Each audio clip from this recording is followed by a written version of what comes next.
to get some different voices involved, get us to talk about different elements. We've talked about memory. This year, we're going to kind of focus on interpretation and historic spaces. I'm going to allow the panelists to introduce themselves. And this year, I am sitting down, so I'm not like standing over everybody, which is incredibly awkward.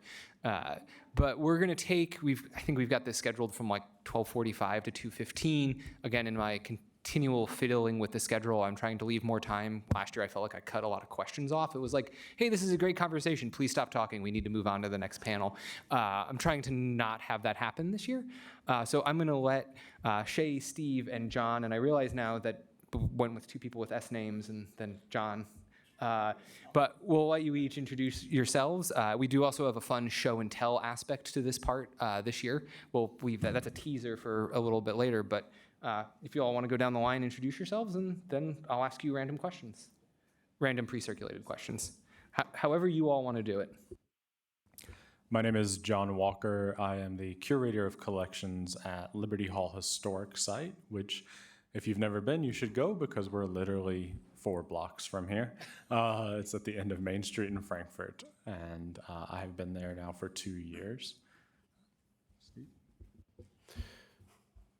Good afternoon, everyone. My name is Steve Phan. I have the privilege to serve as the Chief of Interpretation, Education, and Visitor Services at Camp Nelson National Monument, a unit of the National Park Service in Nicholasville, Kentucky. And I want to thank Chuck for the invitation to be back again. It's good to see a lot of familiar faces. I see a lot of friends and colleagues here, and a lot of new names as well, a lot of new faces. So look forward to engaging in this really important topic. Howdy, my name is Shae Smith-Cox, and I'm an assistant professor of Civil War and Public History at Texas A&M University, which is why I said howdy. That's how we get people's attention. And whenever we get into a room, it's an amazing tool. But I am, I got my PhD at the University of Nevada, Las Vegas.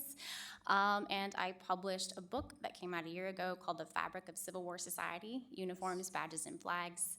From 1859 to 1939. So thank you, Chuck. We just bought that book for the Park Library, by the way. Just shout out. Thank you. Steve, did you purchase it because we invited Shae here for this weekend, or? Nope. I just said, hey. Steve, try that again. Yes, I did. There we yes, go. I Thank did. you. Yes, we did. All right. So like I said, we're taking a little different angle this year. We brought grad students out to talk about public and applied history, some crazy name I made up for a symposium title when I was forced to pick a title. So we're going to focus on public history and historic sites, hence the kind of representation of different folks we have. So I think the first question I want to kick off to all of you is, why are historic sites so important to engaging the public about the Civil War and history, and how do different sites help us tell different stories?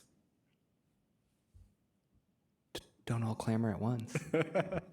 I realized I didn't really even expand on what Liberty Hall Historic Site is, and I think that's a good segue from Chuck's question. We are a 7,000 square foot mansion that traditionally has been interpreted for more of an 18th century early Kentucky mindset. And a big part of that is because the patriarch and matriarch of the family, which is the Browns of Kentucky, John Brown was our first senator. And so this is like 1792, and his career starts before that. It's a rare site because it stays in the family until it becomes a historic site. And so they live through the Civil War. And so we have this family, early Kentucky, antebellum, bellum, postbellum, and the first 37 years of the 20th century, which is quite fascinating. And 80% of the collection in the house, there's actually 2 houses because the family split at some point and they just lived on the exact same block.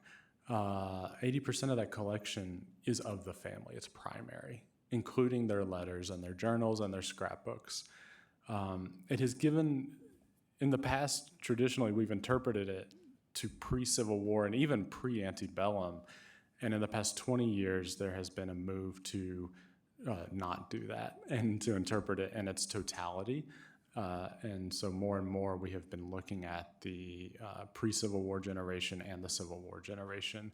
And it has opened up a lot specifically because as a house, you have this domestic space, but you also have these people who are leaving that house and this very hyper-involved and important, in quotations, political family, and they are taking part in everything that is happening within a few blocks of that space. And one of those places is the Franklin County Courthouse and the old state capitol, which is where the Civil War politics really gets kicked off in this community and in this state. So there's just a lot to be interpreted. It's almost too much, but we do our best, and more we're finding ways to tell that story while also telling the primary story of early Kentucky history.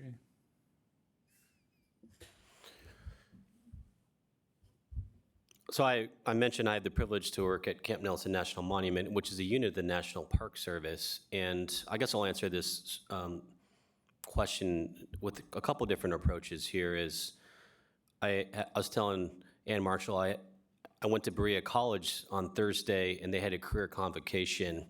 And I was talking with the students there about, careers in the National Park Service, the federal government, history careers, and everything that we do in the Park Service.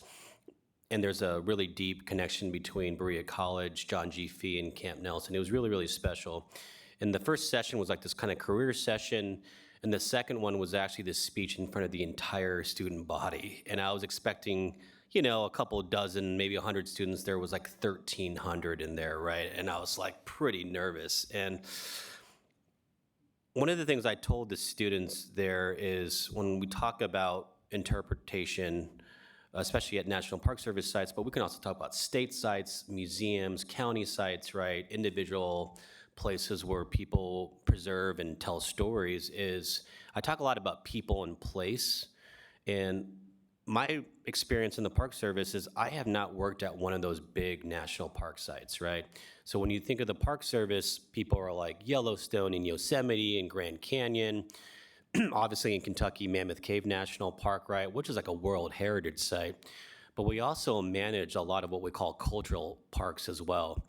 And from Camp Nelson to Sand Creek Massacre, National Historic Site in Colorado, to women's rights, to a lot of the modern civil rights sites, these sites are national significant, right? Are nationally significant. It tells stories, and I really think it tells not only the story of our country, the good, the bad, the ugly, but it talks about humans, right? The human condition, both positive and negative. And what I have found at our sites is you meet people from all different backgrounds, and it's a great opportunity to engage, to share stories and differences, individual connections, both far and away.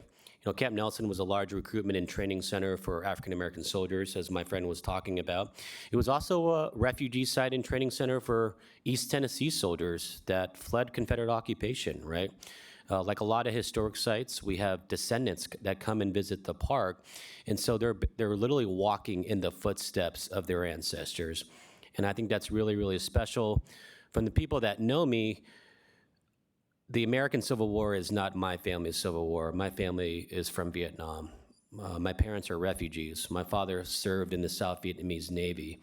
And so we have our memory, our family history is a war that just concluded 50 years ago, right? It's impacted our family. It's impacted the future, kind of the way we view life and things like that. So when I come to a place like Camp Nelson, I find relevance because of the refugee experience. And I was talking to Ann and her mother over here. Just last year, there was a group of Ukrainian refugees that came out and had a picnic at the park, right? They didn't know anything about the history there, but they went out to recreate at a national park site. And I went out and shared with them, like, hey, Camp Nelson was a refugee site as well, and you could kind of see their faces glow, right? This, the refugee experience transcends human history, right? And so to make that connection 160 years later, I thought was really special. And then my second point, Brian McKnight brought it up early. He talked about Dr. Pete Carmichael, the late director of Civil War Studies, the Civil War Institute at Gettysburg College. former park ranger as well. He was my mentor, one of my mentors. And one thing I thought he was so skilled at, and you see it in this setting here, is to bring people together, right? We've got scholars and academics and subject matter experts in here. We have people that work in the field, that work at historic sites. We've got people that are enthusiasts that are trying to learn. We've got students that are going to be in the field soon or that are currently in the field. I think importantly, we have community members here as well, right? And Dr. Carmichael was able to bring academia into these public spaces, right? To get someone that's not a subject matter expert, someone that is not an academic, to understand like current scholarship and how it applies to today, how it impacts preservation and interpretation. So I learned that from him, and I think that's why we do this work. So I just wanted to kind of do a shout out to Dr. Carmichael, and I feel like we're carrying on his legacy because he was able to bring people together, and I think that's what interpretation does. Okay, so hopefully y'all can help me prove my point. How many of you in the room have visited a historic site? Please raise your hand. Did that start when you were children? Just, yeah? So did it start whenever you were older and kind of became more experienced and like took an interest in something specific? I think my point is that anybody can visit a historic site. It is a meeting place for people, no matter what the age, no matter what the background. And much like Steve said, it can be a place of positive solace. It can be something that is comforting. It can help you confront preconceived notions, and it can help you grow in terms of your education, in terms of your understanding. So I firmly believe that historic sites are important because they meet, you choose to go, or sometimes you're dragged there depending on who you're with, but they are a place that anyone can make it to, and they are located all over our country and all over the world. My brother is the counterpoint to this. He was the person that got dragged by me everywhere, and then he does sciencey things, or he's a city manager now, so he went the opposite direction of history. But no, I really like what I'm hearing here, right, is that it's a space that brings people together. Historic sites are places that bring people together, and that's the strength, right? It brings us into spaces like this where we can have conversations pushing on this in a slightly different direction. What are the limitations or challenges that we might find when we're bringing people into historic spaces or historic sites? I have to throw the wrinkle in, right? Like I can't just be like, everything's great.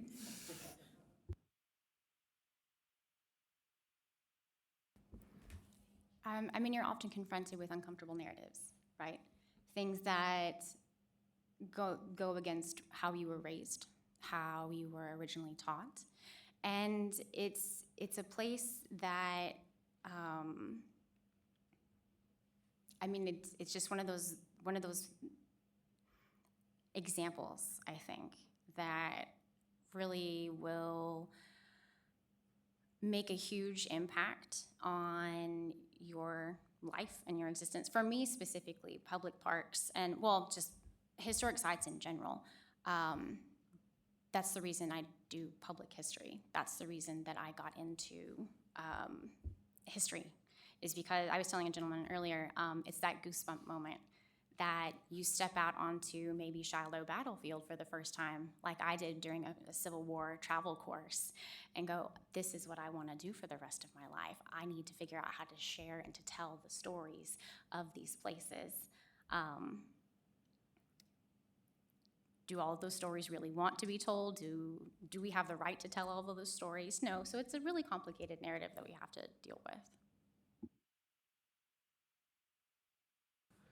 Last summer, one of the amazing things about the site down the street is we have 4 acres of curated gardens and a dedicated garden curator. So it's beautiful gardens there. And it's a place of solace because we're not far from so many state workers who need to take a nice lunch break or get out of the office. And there's not a lot of downtown green spaces in Frankfurt. And I met a couple of women who were walking very determinedly towards one of our catalpa trees, these big broadleaf trees with the wonderful string beans hanging from them. And they grow amazingly well down here. And I'd never seen them, but they were walking across to this one catalpa, and they stopped and they just looked at it. And it seemed kind of ritualistic, and I didn't want to interrupt it, but we made eye contact as I was walking across the site, and one looked at me and she said, what is this site? We've been coming here every day during, while we work in the nice season for almost a year and a half now. It's just kind of our lunch break ritual. And so I explained it to them. I was like, oh, you didn't know there's a historic home here, and this is who lived here. And she said, oh, no. And I said, well, if you ever want a complimentary tour, I would love to show you at least a little bit of what's in these homes. And they kind of looked at each other and they said, no, we're good. And I was like, and it was the first time I realized that, kind of that whole you can lead a horse to water kind of situation. I can't make people passionate about the stories of the site, but I don't let people leave without knowing about the site, without knowing what happened there. And it's up to all of us to take the next step, to walk through the door literally at my site. We have tons of people in Frankfurt who again, and it is needed. Like, it's fine to come picnic. It's kind of fine to come just be on the site. What they didn't know is that catalpa tree that they love to go look at was planted in 1900 by descendants of that family. And there's kind of a record of that family in the garden itself. And so to me, there was kind of like a wink and a nod situation of like, well, you get to be part of the history anyways. But it is one of those things that sometimes people don't want to look. And sometimes we have people come into the house and they don't want to hear, and they don't want to listen, especially about the more complicated stories. Our site is for Civil War purposes, a hyper pro-union site, very, very pro-union family, but very pro-slavery. Up until December of 1865, the heads of the family cannot accept what is about to happen. And there's people from all over the country, right? Not a Southerner, I get people from Wisconsin, Minnesota. They come down to Buffalo Trace to get their bourbon. And then they come over and they're going, what do you mean they were pro-slavery? Like, everyone was in the Union. And as Steve has helped us figure it out, even in our research, not just pro-slavery, but actually signing their slaves up for Union enlistment at Camp Nelson. And it's on the records. They're signing loyalty statements, and also, here is a man. I'm sending him to fight. And then, later they were like, where's my compensation? And they didn't get any, right? Quite bitter about that. But it's a hard, complicated history, especially when you get to a house, when it gets very personal. These people have names, and we know their names, and around that time, the records start getting so much better that we can track them. And whether or not it's an uncomfortable history is kind of up to the patron, it's up to the visitor, of whether or not they're willing to learn and change their preconceptions. But we try to interpret in a way that says, hey, this is what happened. And we're not going to hide any of that. Yeah, I'll just add shortly, building off what he just said, I think that's spot on.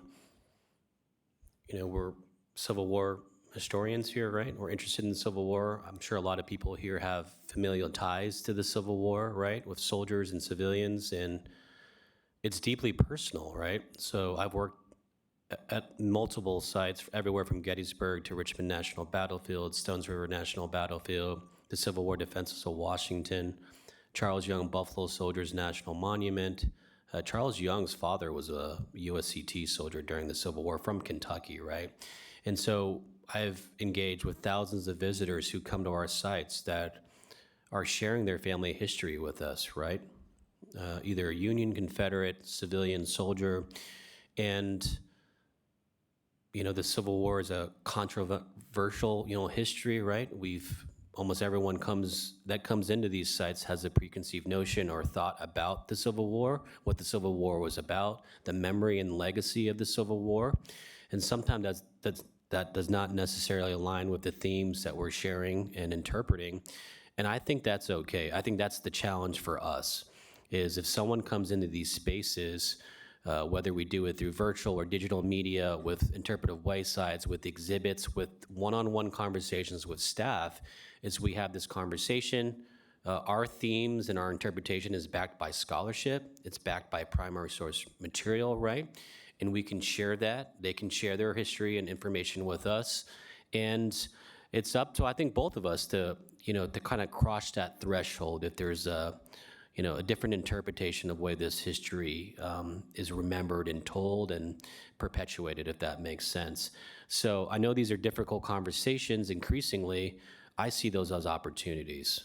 And I was sharing with Ann, she wrote the Creating This Confederate Kentucky book, which a lot of visitors that come into the park at Camp Nelson, they tell our staff, so Kentucky was a Confederate state, right? I mean, and that kind of makes sense with the way the war is remembered. And we tell them no, and then we proceed from there, right? This is the opportunity to have these conversations. And that's the way I see it. I know it's a difficult task, but I think it's an important task, and history is incredibly relevant. And just watching the news, people are still talking about the Civil War, right? Take advantage of that. That's the way I see this, an opportunity to engage. And then when we meet visitors from outside the United States, they have their particular conception of the Civil War as well, too, right? And so when they come to Camp Nelson, they talk about Lincoln, they mention Colonel Sanders, right? And everything in between, right? And we can talk about all that. So, kind of spinning off of this, going from the importance of sites, I think I like Steve talking about the idea of, right, history being personal, making those personal connections. So one of the things I was curious about, and this is going to, I think, lean into our show and tell probably a little bit, but what objects or items and spaces have allowed you all to tell those best or most poignant or personal stories with visitors at historic sites?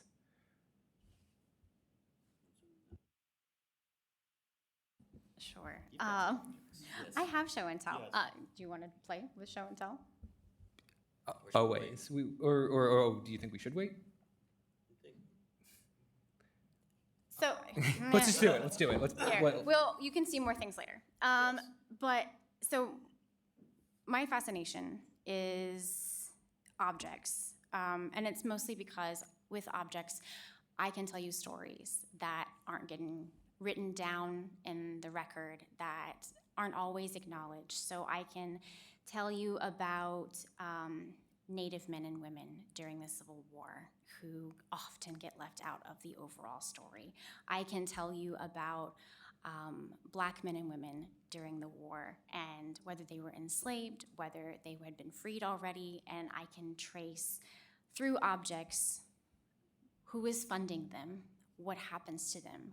Do they die in debt to their government because of the clothing that they wear? I can also tell you about the power and the agency and the overall importance of identity, of wearing something. Objects and material culture really allow us to show what we believe. So most people put effort or thought of some sort into what they put on their bodies. It is a form of allegiance, it is a form of politics. And so with that, and you'll get to see these closer later, but this, if we can see it at all, is a membership badge for the Grand Army of the Republic. The Grand Army of the Republic, those are Union veterans. So those will be on the lapels of the men who served. It can be worn in parades, it can be worn to monument unveilings, it can be worn to reunions, but it's something that is really significant to them. This, on the other hand, It's very tiny. It is made of celluloid. It is a United Confederate Veteran reunion button. It has Jefferson Davis on the front of it, and it's got your official National Confederate flag and stars and bars on it. This one is from 1898, so a different portion of the reunion period. But if you wear this badge, you know where your allegiances lie, right? Same with the other one. What I can never, ever, ever leave out are the women who do these things as well. This one's a lot bigger so you can see. This is a hand-painted one. The Women's Relief Corps is a group that rarely gets talked about. All we ever hear about are the United Daughters of the Confederacy. But the Union had a very strong, very powerful women's auxiliary group that matched them and told the story of the soldiers and of the war themselves. So what was your full question? My question was more or less like, what objects or items have we, like, what have you used to tell your most poignant stories? That's the succinct way to put it. But I'm a historian, so I like to make it longer. I'm a bad historian because I like brevity most of the time. So, and I also like objects to speak for me. These are the things, besides the coats and other things that I have in my teaching collection, that really help people understand history and where allegiances lie and the power and the policies and the politics of what we do, because objects are tangible.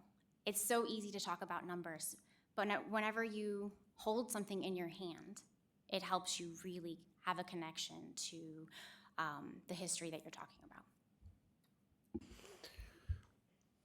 I don't bring any items, but I'll share some things that we really focus on when we are interpreting stories, right, of individuals, of storylines, of really sharing perspectives.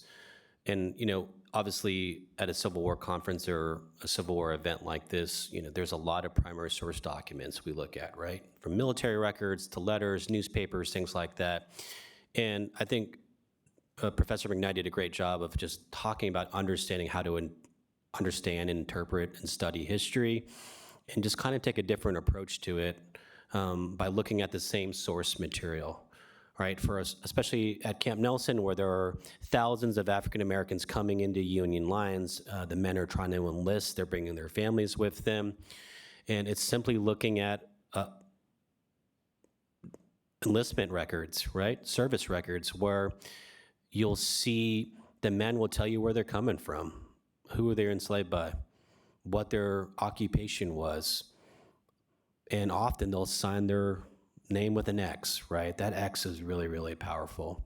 And then decades later, their wives, their children are filing pension applications. And this is where we hear the stories from the families, especially women, because they have to testify that, you know, they were married, they had children, they moved here, they moved there.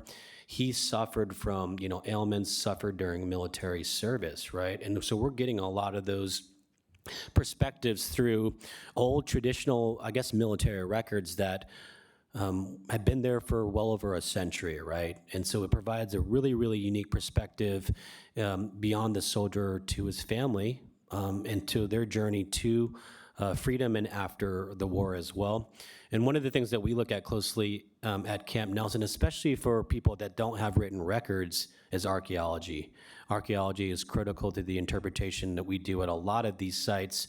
And I had a lot of the grad students that Chuck brought in yesterday at the park, and we talked about the importance of archaeology to tell stories. And this was done by Dr. Steve McBride. I think a lot of people know him, who was at Camp Nelson for about 30 years when he was managed by the county. And he was able to determine the original location of the very first African-American refugee camp at Camp Nelson. There were records that talked about where this was generally located, but it was not on any military maps. And we have maps and we have images of Camp Nelson, over 40 historic images, but there was no specific location of where this refugee camp was at. And then on November 23rd, excuse me, when the Army forcibly expels Black refugees from Camp Nelson, including the wives and children of Black soldiers, the other soldiers were instructed to gather up their housing, their shacks, their tents, and to torch them so these people would not come back. So through these archaeological excavations and surveys, they found a lot of burnt soil, a lot of burnt items, and it confirmed that this were the refugees. This is where they were located at, and yes, their homes were burned to the ground so they would not come back. So in many cases, the archaeology, including uncovering symbolic like jewelry and things that the women and children would wear, those have cultural ties to like Africa, right? So even during the transatlantic slave trade, culture is still being brought to the United States. And as Shae was mentioning, it's a form of identity for these people, right? Spirituality. And we've been able to find that and share those perspectives at the park. How much time do we have, Chuck? Because I could talk about like 100 objects. We have as much time as you want, as long as you're done by whatever time you're supposed to be done. I don't know, like till like 2:30? I don't know. Sure.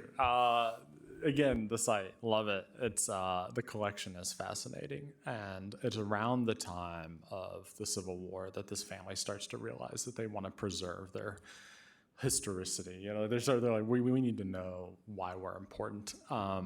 They're also very proud. Two of the I call them the grandsons because we always start with the first generation, John Brown, end up as Union colonels. And they are they're very patriotic, and they want to preserve these things. We have two objects I really love to compare because they are two swords owned by the same man. One is this is Orlando Brown Jr. is his name, and he fought initially with the 14th Kentucky Volunteer Infantry, then with the 22nd.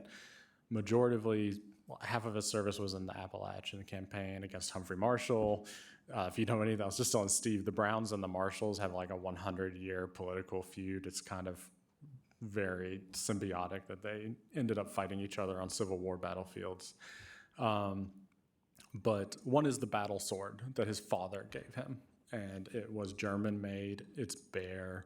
It's ready to be bloodstained. And the second sword is a ceremonial sword that is gilded, and it was gifted to him by Company I believe, of the unit that he was leading. And this was after he left. And he actually had to leave the war because of his health. He essentially got, we don't really know, but we think scurvy and a number of other things because he ended up in the Atlanta campaign. But I look at these two swords and I say, the battle sword was a gift from his father, who was an antebellum slave owner and the editor of the largest Whig newspaper in Kentucky. And the second sword was a gift from his men. And then one sword is kind of the gift is like from the world he inherited, and the second one is the world that he helped make. If you really understand what happens here, because his father dies in 1867, and he inherits this family legacy now, and he has to create something new after this tremendous tragedy, catastrophe that is the Civil War. And having these two swords in the same, kind of box and looking at them, you can tell, one is one is meant to be, this is what I did, I'm proud, people were proud of me, and one was go do something about this. Go make something of yourself as well. Other objects we have, I love there's two portraits of two other Union colonels who aren't even related to the family. They marry in, so they do become related. Because after the war, none of the women of the family would marry any Confederate veterans. And so they actually end up marrying men who were much older than them. They came of age in Frankfurt during the war. There were no men to court them. And so after the war, they're like, well, we want to marry them, but I'd love to pair these portraits with a letter we have from one of their fathers. And he says, in about 1864, he says, we've been noticing that there are Confederate veterans returning, some men who had been prisoners or maybe they were just quitting, and they're returning to Franklin County, and they're really proud of what they've done. And we don't understand that. Like, they're traitors, right? And what it is it's almost this proto-lost cause letter. Is they're saying, wait, what do you mean they're coming back? And they're like, okay with this. And people are patting them on the back. We're the ones defending the country. We're the Union guys. And it kind of infects the family even after the war that they don't want anything to do with Confederate sympathizers or Confederate actors.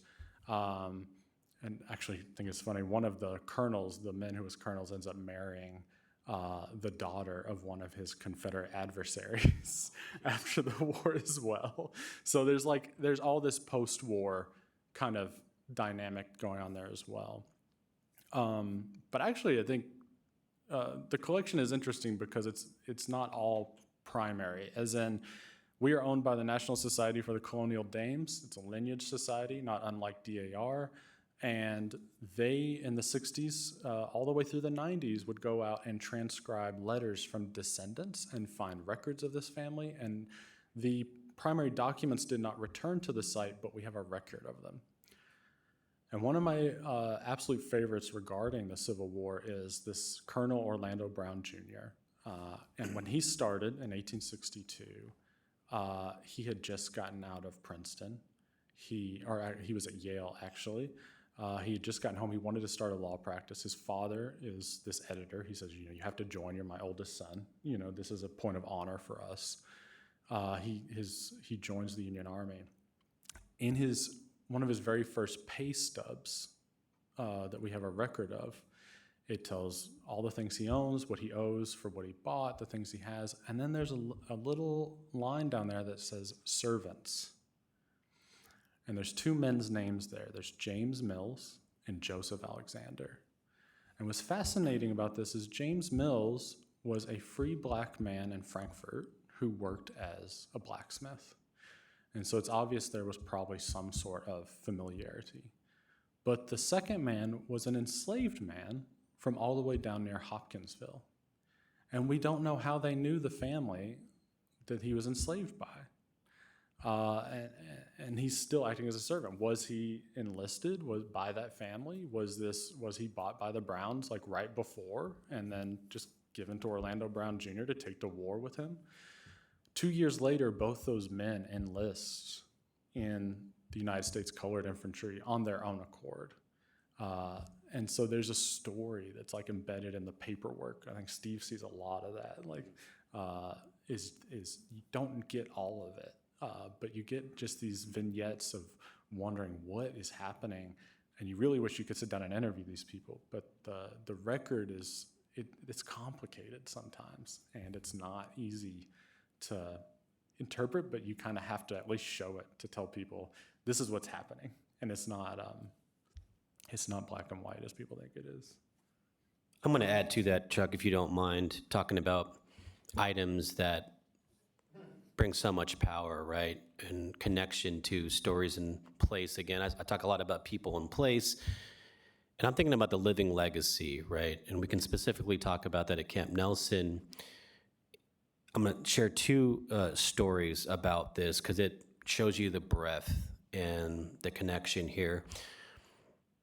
So Camp Nelson, around this time in 1865, is being in the process of being closed by the federal government, specifically the Freedmen's Bureau, which is quite ironic, right? That the Freedmen's Bureau, which is organized to support formerly enslaved people and refugees, to basically uplift, from the impact of the war, is tasked with closing down Camp Nelson. And the person that's in charge in Kentucky and Tennessee is Fisk. Think about Fisk University in Nashville.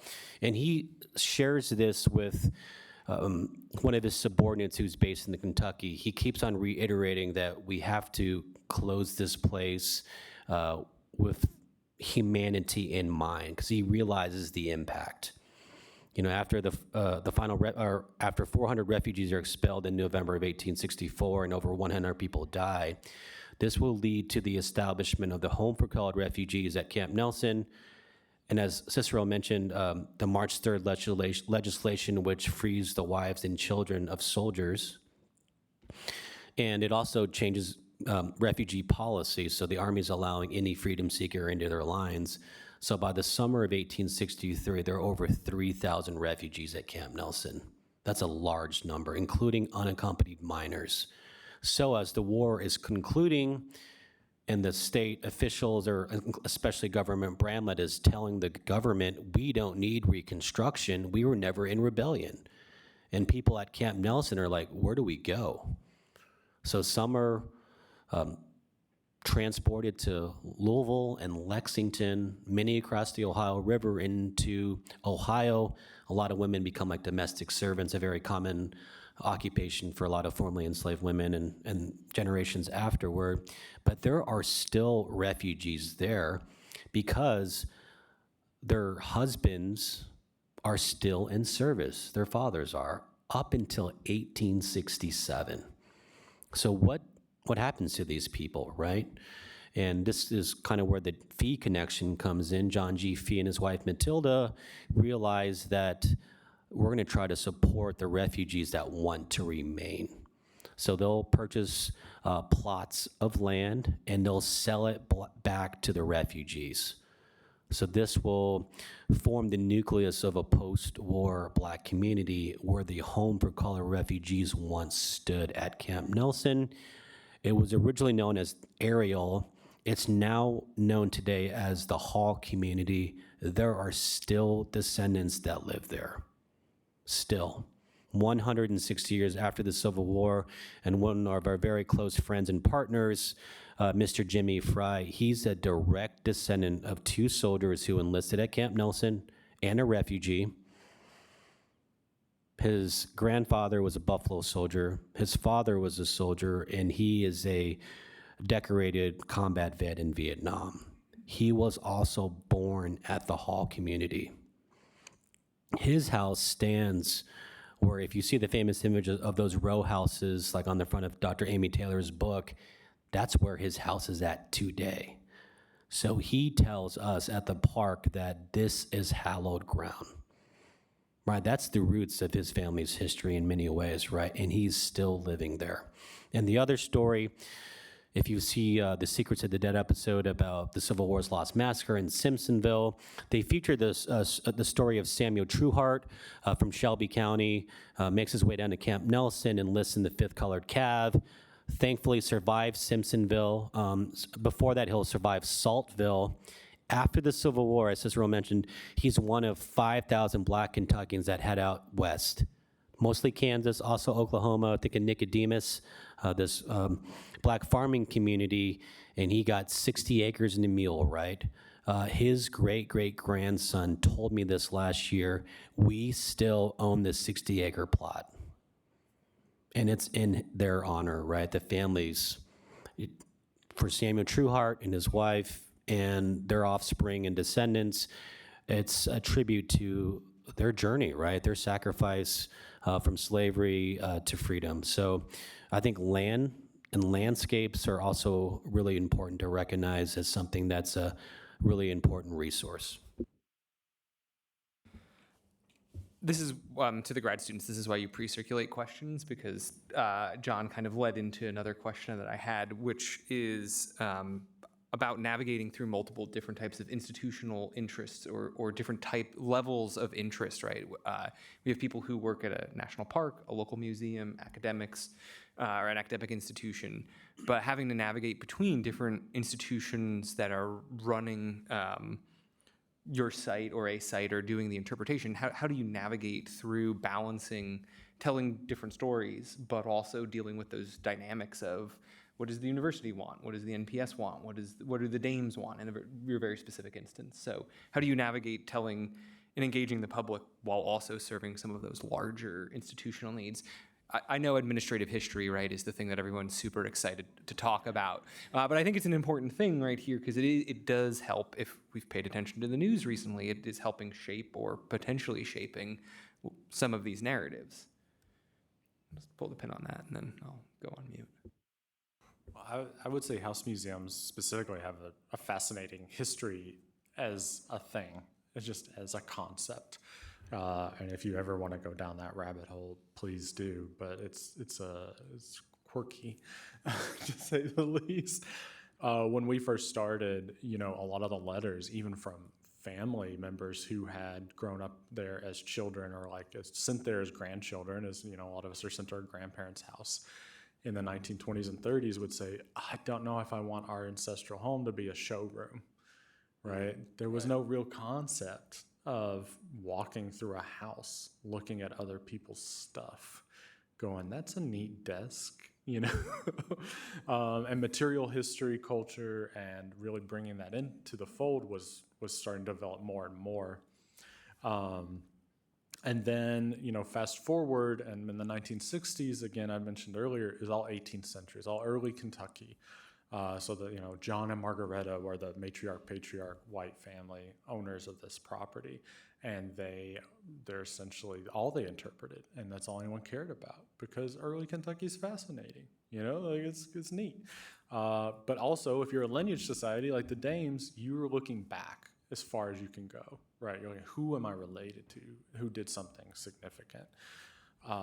And then something changed, and I wasn't there for it. I was in 5th grade, but but something changed around the early 2000s, and they said, you know what, we need to have more professional archivists, more professional museum staff. We need to be interpreting this differently.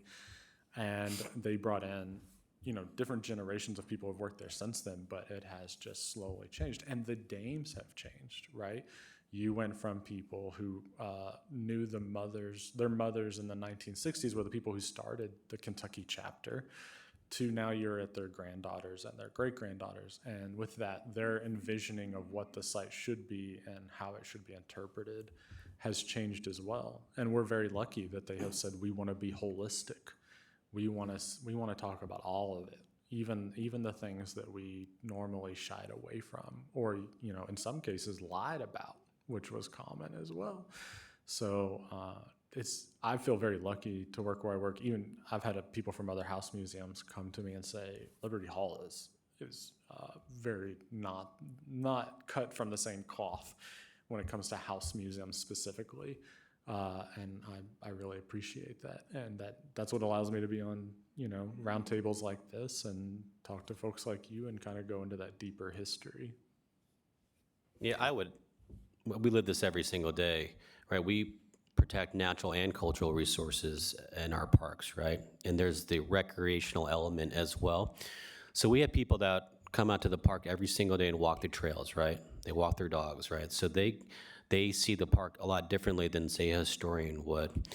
There's a lot of people that are interested in birding at the park and checking out the natural resources, butterflies. It's really funny because when I wear the uniform, I got the flat hat on.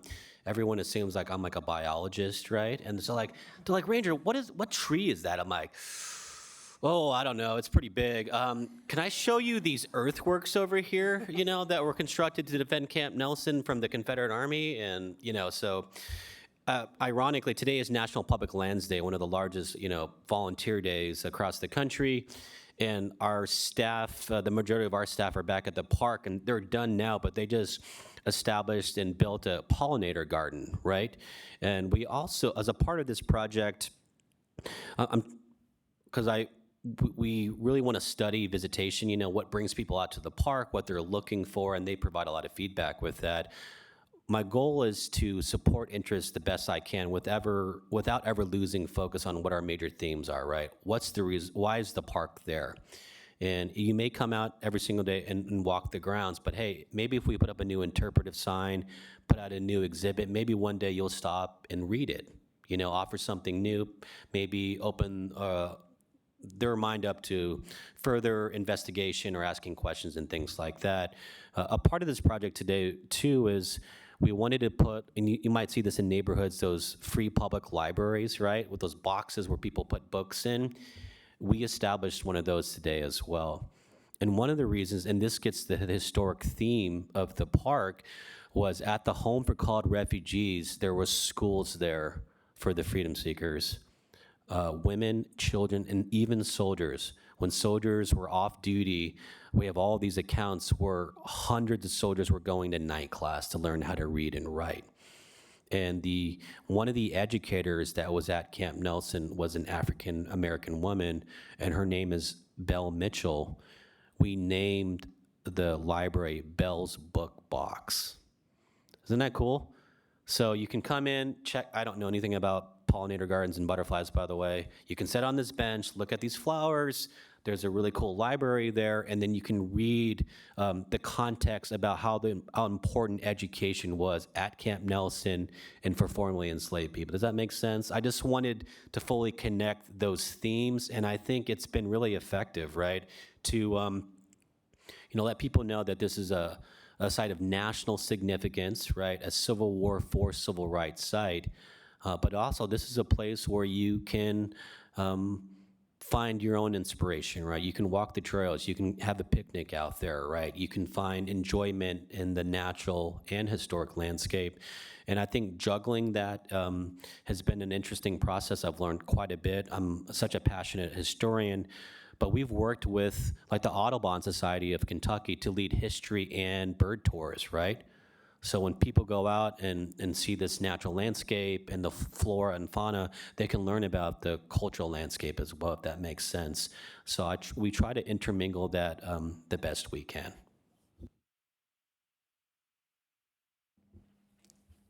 So from an academic setting as well as public history, I feel that the most important thing that I can do is kind of meet people where they are. And especially, negotiating academic universities and their thoughts and their policies in the South especially is occasionally a challenge. I really feel as though I should say my views are my own. It's like that little Twitter handle thing that we historians used to put up there. We're just going to clarify that. But I think really just meeting people where they are and having an open mind to teaching them. And I mean, if they are coming into your classroom or to a wonderful event like this and being willing to listen and sit down and share and have a conversation, I think that that's really one of the best things that we can provide and we can do. And that's how we end up kind of negotiating what is, the difficult conversations that we can have. I'm teaching an introduction to public history class this semester, and we are learning all about everything from historic preservation to markers to museums and parks and oral histories and digital history. So this really broad idea of what public history can be and what it can accomplish and who it can reach. And my students are selecting various topics that they want to highlight with public history. And within each one of those topics, we talk about the things that are not always very easy to have a conversation about, and how some markers don't tell the truth, how we have to take oral histories the importance of oral history and why we really need to pay attention to people's personal experiences.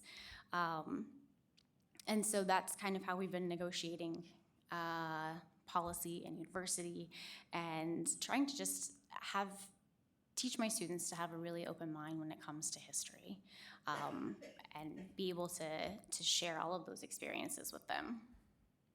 I would add buy-in and community collaboration, genuine, right? That's a really, really big deal. I talk a lot with our staff about transparency. I want our staff to answer the question why. If a visitor comes out, and I met a gentleman yesterday, and he's on a 68-day road trip, and he's visiting a lot of national park sites, and he told me, you gotta check out the Spam Museum as well. It was awesome, they're called Spam Ambassadors. I'm like, oh, that sounds amazing, yeah. And I actually met him at Appomattox for the 160th this last April. We had a great conversation, and he was, and he spent about 5 hours at the park yesterday. It was really, really impressive, and I just really kind of enjoyed his perspective about how he visited the park.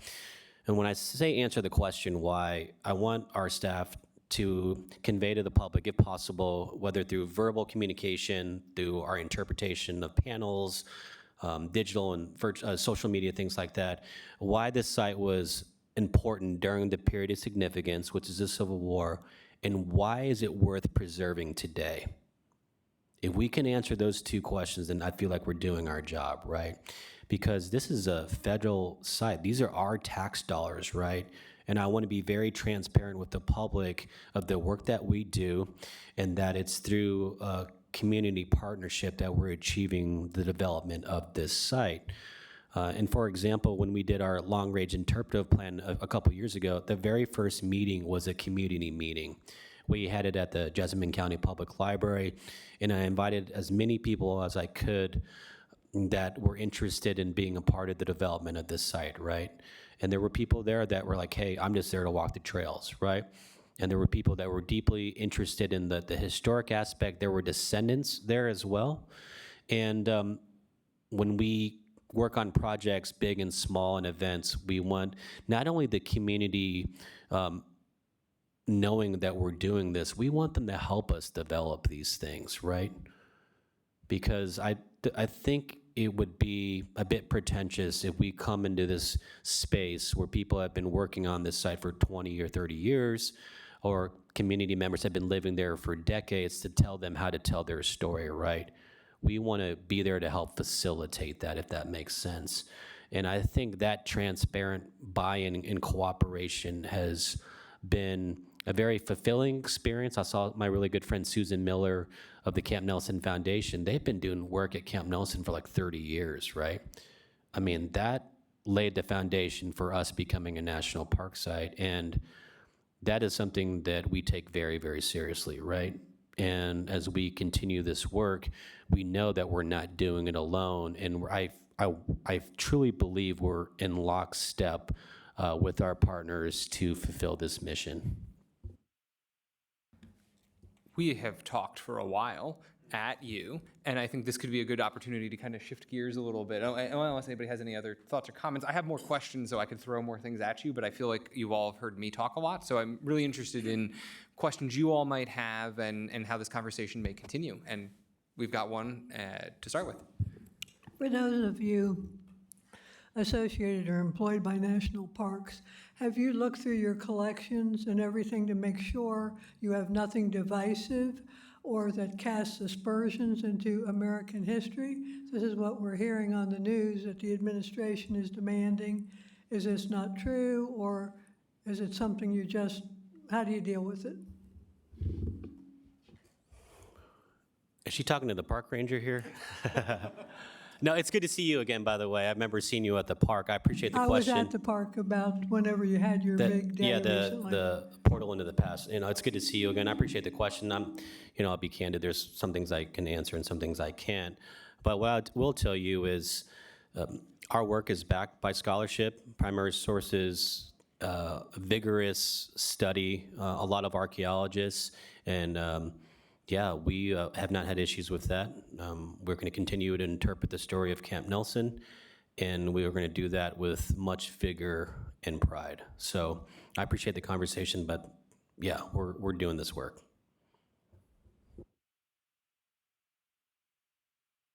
I know I can say the greatest thing about being part of a nonprofit that is private is there's almost no red tape on site.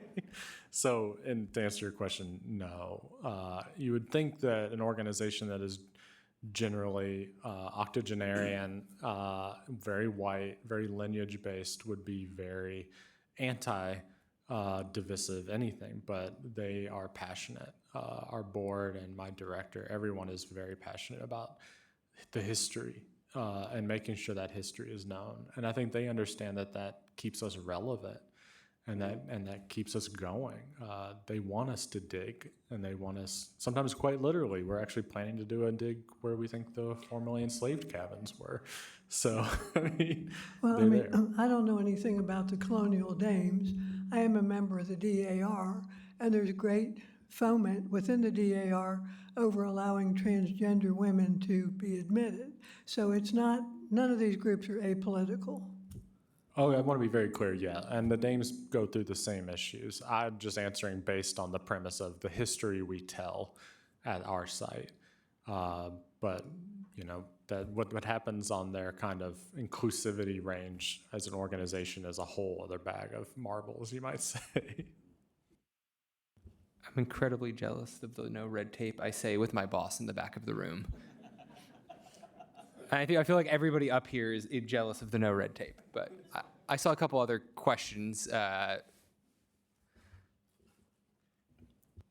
First of all, I just want to say thank you to everyone being on the round table here. I really respect all the work that you do as public historians. Piggyback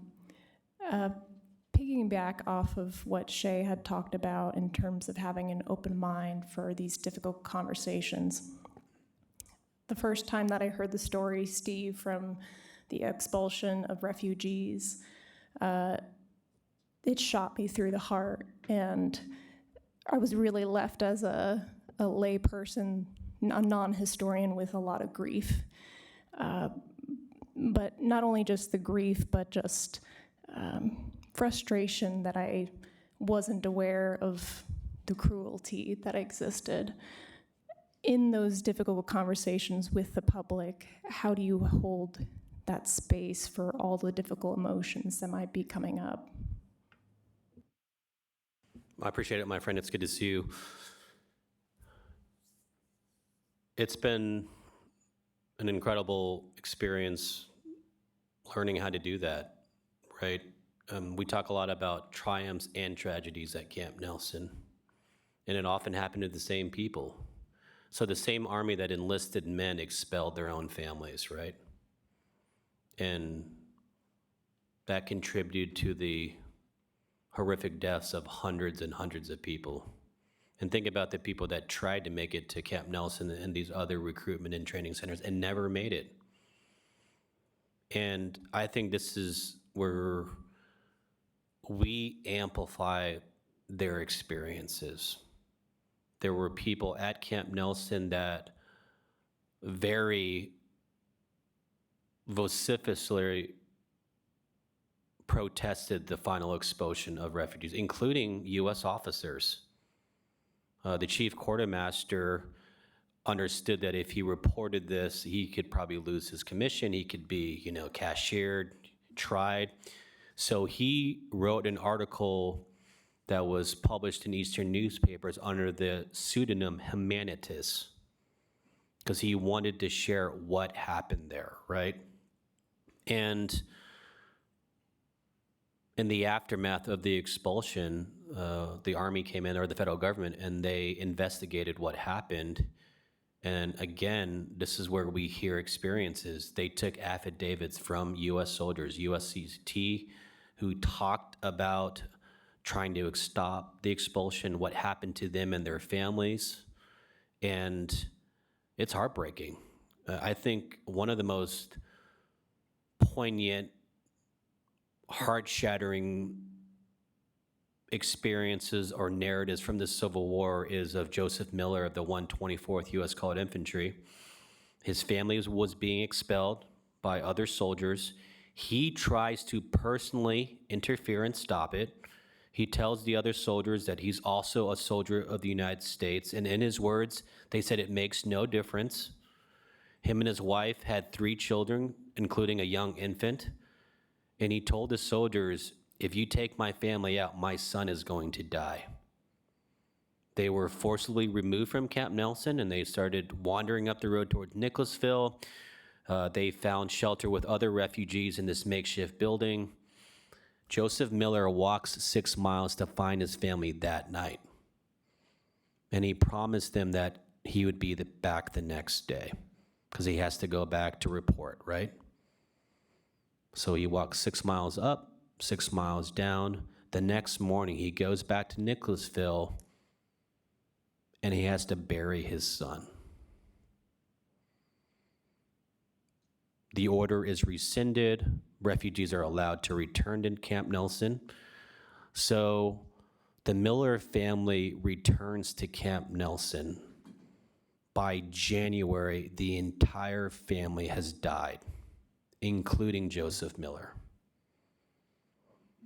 And he is now interred at Camp Nelson National Cemetery. So we go out there each year to talk about Joseph and his family, right? We have his words. He shares his words with us. And so it's incredibly difficult to share these perspectives because it's absolutely heartbreaking, but it is our duty to do so. And each year we have a Luminaria and Memorial Walk to honor refugees and other freedom seekers, not just the ones that were expelled, but the ones that tried to escape slavery and the war and things like that. And 2 years ago, we had a special guest. She works with the Kentucky Refugees Ministry in Lexington. She herself is a former refugee. She's from the Congo, and she was our keynote speaker that night. And we walked this path from the visitor center out to the cemetery where refugees are still buried at. And she shared her and her family's story of being refugees, of being displaced. And she's sharing like these universal experiences, right? She talked about being cold and hungry and scared, not knowing what was going to happen the next day with her and her family, her children. And the last thing she said, and it made it so incredibly powerful and relevant, I don't know these people, but I feel connected to them. And that's something that I'll never forget. And I think it, for me, affirmed that I think we're doing the right thing here. Despite how hard this might be, we still need to do that. I hope that answers that question, my friend. I know that's kind of a long-winded answer, but I just wanted to share with you these experiences that we're having by sharing these stories. Thank you.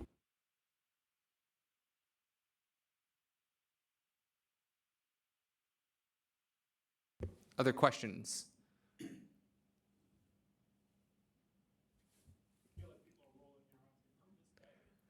We've actually paid Brad to ask all of these questions, or at least next year we should. So this question is about objects, and it's largely inspired by the number of young people I see these days wearing like Led Zeppelin and Rolling Stones concert T-shirts that they could not possibly have attended. And it's about not for the research and the education part, but for the visitor experience part. Can you all talk about why authenticity matters, if you think it does? Like your objects, Shae, would they be as powerful if they were modern reproductions? Would Liberty Hall be powerful if it had been at some point disassembled and then reconstructed at a different park in Frankfurt? I'm just curious what you think about the psychology of authenticity from a visitor's point of view.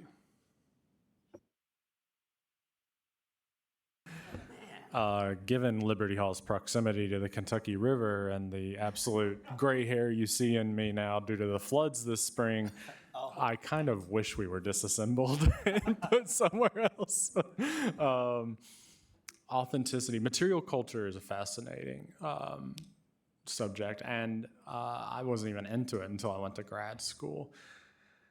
I think there's something to be said about the voices that reach through the past of things, right? And obviously we could go on for hours about what that is, what those voices are, whose voices they are, but there's very little that I think, we can read history and we can even go see history, right?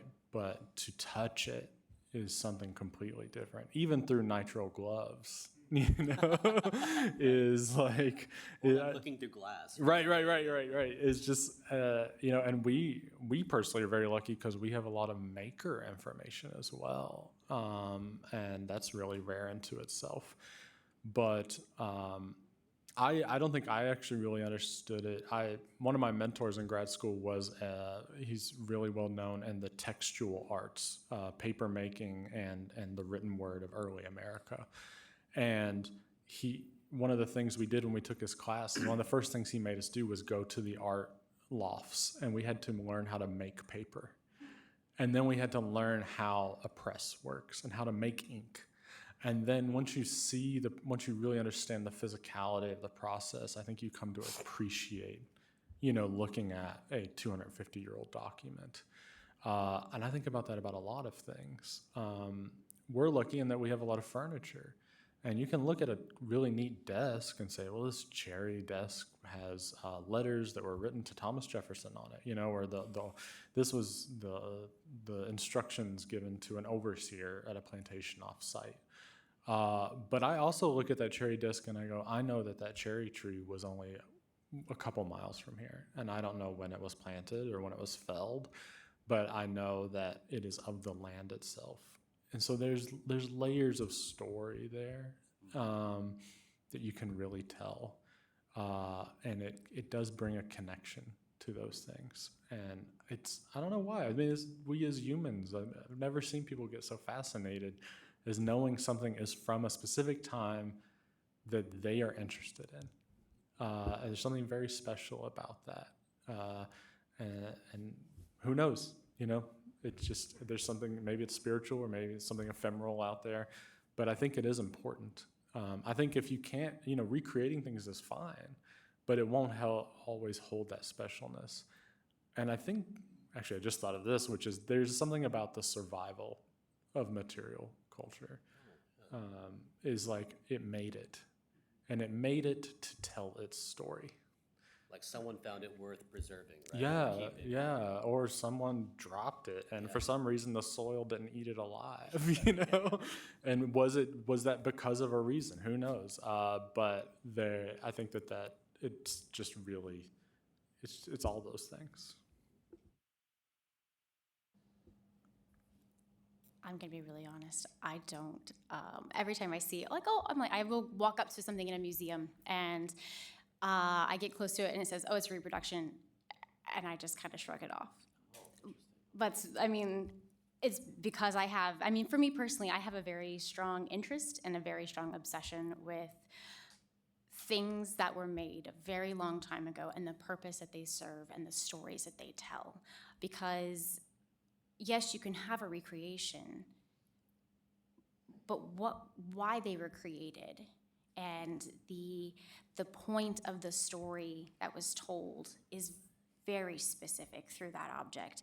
The labor and the time was intentional of when it was crafted, and the material itself, something that I don't know that everyone necessarily appreciates. Today we have fast fashion. We have ready-made so many things, but there is nothing like holding a piece of celluloid in your hand and knowing, well, this was made in 1895. And if you know the manufacturing history of this product, which celluloid was an early form of plastic. So you know the manufacturing history of a product and the journey that it took to be where it is. And it's just like they were saying, the fact that it survived, the fact that it is something that is half the objects in this box are over 100 years old. It's something that will outlast me. So it's just that more of a permanence and the connection of the intention and who crafted it for me. Brad, I'm going to hype your book right here. I think I shared this. Yeah, exactly, right? So Brad wrote this incredible biography of General Stephen Burbridge, right? The Butcher of Kentucky, right? And I remember I talked to you last year. I'm like, hey, there was an auction for his sword, right? I'm like, I really want that sword, by the way. And, and I think this gets back to our points here. I see these materials as symbolic in many ways, a way that we can tell stories and perspectives, right? And I always use the Burbridge one, and I didn't know about this until I read Brad's book, but obviously Burbridge is notorious, right? He's in still many circles known as the Butcher of Kentucky for the way he punished guerrillas and things like that. It was basically ran out of the state. But at Camp Nelson in 1865, the 5th and 6th U.S. Colored Cav presented him with a sword and spurs and a belt. And according to the commander of the two black regiments, the men see Burbridge as their liberator, right? So that's perspective that I think no one's really talked about for a long time, right? You see Burbridge one certain way. African-American soldiers think about Burbridge? Enough to contribute their meager funds to get him a presentation sword, right? And if we ever like get to see that or ever have it like in our collection, that's how I would tell the story of that sword, right? What it meant to the men, what he meant to the men, right? Because he enforced black enlistment, right? And we don't have this in our collection. It's at the National Museum of American History in Washington, D.C., but there's a photo of the 12th U.S. Colored Heavy Artillery Regimental Flag, right? Stars and stripes, and we actually had a replica flag actually made of it. But what's really important, I feel, about the flag is the inscription. At the bottom of the flag, it says, "Presented by the loyal ladies of Bowling Green." Who are the loyal ladies of Bowling Green, right? And we start doing more research and things like that, and we found, as you mentioned, these are the family members of these soldiers, right, that are supporting the war effort. You know, these are sisters and wives and mothers, right? And I have to believe that if it's a black regiment, it's probably black women that are contributing, that are making this flag, and they're presenting that flag as well. So for me, that was the biggest takeaway from the flag itself, was likely who presented that, right? So that's the way I looked at that particular object. And we've done education programs with school groups, and we talk about like the Union and Confederate flags. We talk about regimental flags, right? Especially state flags. You know, USCT regiments carry the national flag, but they also had their own regimental flag as well, right? And a lot of these are incredibly symbolic. They talk about Lady Liberty, and they, reference, like to the Constitution and things like that. And so we wanted to share with the students, or we share with students how symbolic the flag was for the soldiers and their families. And then we asked the students to create their own flags. A lot of them share their family history and what's important to them. And so it was really, if that makes sense, right? We want to take this historic object and make it very personal to them. And it's been really, really special to kind of see what the students what inspires them, and it's produced through art, if that makes sense. So we used the historic object to connect it to the students, and they personally shared their family history. It was really cool.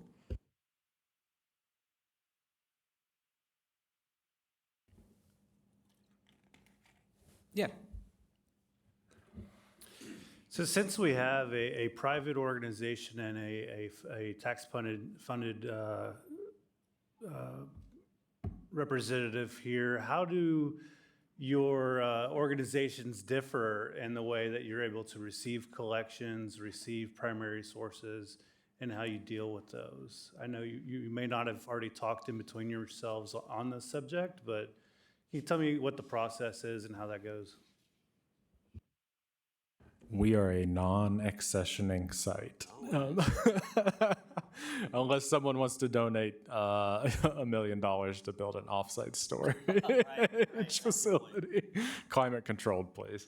So when we started as a house museum, the question is about accession, right? Or building the collections. Yeah, so the family, the Browns knew that what was going to happen. The last people to live there were childless. They had talked to the relatives. They were going to make this thing a museum. And they started, the Dames were volunteering. Interestingly enough, the Dames didn't own it outright. Actually, the first iteration of Liberty Hall was Liberty Hall Association. It was citizens of Frankfurt that wanted to preserve this house. Because it was at a time when all the historic homes in Frankfurt were either burning down or being completely demolished for new builds. And they said, this is too important. We can't lose this one if we can save it. The Dames took over later, but they did massive campaigns for 40, 50 years throughout the 20th century. And actually the first 20 years were the most important, because that's when all the living relatives who had memory were still there. And they weren't in Frankfurt. They were in St. Louis. They were in New York City. Some were in Virginia. There's some in the military. And they just started sending things back. A lot of it was letters. Some of it was furniture. We got really lucky. There was another estate over in Spencer County where a lot of stuff had been taken, and they were like, oh yeah, you guys can have it back. We don't want it here anymore. but very primary to the site. And then eventually the dames themselves started just buying things at auction because they thought it was period-esque for the time that they wanted. And so I have more chairs from the 1820s than I ever want to see in my life ever again. And those are some of the things that are not primary to the family or the site, but we're not deaccessioning them right now, right? But we are at capacity right there. But if someone comes in with something, so very lucky, I got an email about this time last year from a man who lives on an island off the coast of Maine. And he said, we have this silver I inherited back in 2003. My mother died and left me a cupboard. And she said, this is from the Kentucky branch. And he had no idea what it was, so he just had these initials on it. And the initials were the initials of, it was a plate set, a silver set. The initials were of William T. Scott and Mary Yoder Brown Scott. It was their marriage silver. And what had happened was when the site became a historic site, the last Brown, whose last name was Scott, gave his cousins back the wedding silver because he was like, we appreciate it, but it doesn't have anything to do with the Browns. This was from the Civil War. No one cares about this. They got married in 1865, right? No pre-1800 here, or no post-1800. And then this guy emails me in 2024, and he says, do you want it back? My daughter doesn't want it. I'll pay shipping costs. So luckily Bowdoin College was up there, and we contacted their art museum, and they sent a guy out, and he wrapped it up and he sent it. And we have this 1865 silver, right? And William T. Scott was one of those Union colonels the women married, and it helps us tell that story. Why would she marry this man and all that? So there's elements of we will accession those. It's not hard for us. Space is the issue, and care. We don't want to take something that we don't have the capacity to care for necessarily. We're still pretty small staff. We're large for a house museum, but small for every other type of museum. But yeah, so that's kind of our situation. We look for things connected to the Browns, which still come in, surprisingly enough, even in only the 2 years that I've been there, which is kind of crazy. Yeah, I'll just share something real quick. Just like him, we don't have a lot of space, right? We don't have our own collections kind of room. Most parks don't. I've been to a couple that have it. My actually first Park Service experience was at Gettysburg, and I was working in special collections with the museum curator. And this was in 2012, right before the 150th, and a lot of things were coming in and out of the park for special exhibits. And the curator is a great guy. I'm like, how often do you get calls from people wanting to donate stuff to Gettysburg? He's like, every day, right? And they're like, hey, do you want this? Do you want these bullets? He's like, no, I'm good. So, becoming a new park and stuff and, getting more recognition, people are starting to reach out to us. We have something called a collections advisory committee, which I'm a part of. And there's certain items that people will present to us. There was a gentleman just recently, actually in Lexington. He said he found his grandfather found a pistol near Camp Nelson, and we looked at it. I sent it off to my curator friends and arms experts, and it was a Civil War pistol. And he told us where it was on the map, and we mapped it, and it was off Camp Nelson property, even during the war. So we're like, we're probably not going to accept this. But on the other hand, there was a gentleman from Colorado. I'm from Colorado, so it was kind of a cool connection. And he was a descendant of a white officer who joined the Army at Camp Nelson, 47th Kentucky Mounted.